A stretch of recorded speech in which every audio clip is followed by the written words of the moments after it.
ചൊവ്വാഴ്ച 10:30 അപകടം. ഒരു മാസമായി നടന്നുവരുന്ന വല്ലപ്പുഴ അഖിലേന്ത്യാ സെവൻസ് ഫുട്ബോൾ മത്സരത്തിന്റെ ഫൈനൽ നടക്കുന്നതിനിടെയാണ് അപകടമുണ്ടായത്.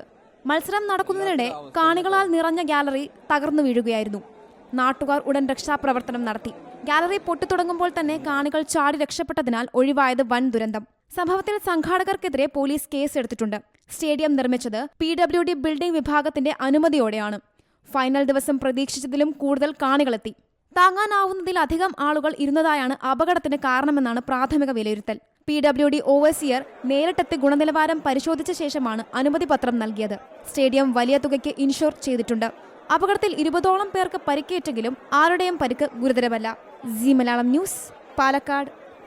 ഏറ്റവും പുതിയ വാർത്തകളും വിശേഷങ്ങളും വിരൽ തുമ്പിലറിയാൻ സീ മലയാളം ന്യൂസ് എല്ലാ ഡിജിറ്റൽ പ്ലാറ്റ്ഫോമുകളിലും ലഭ്യം.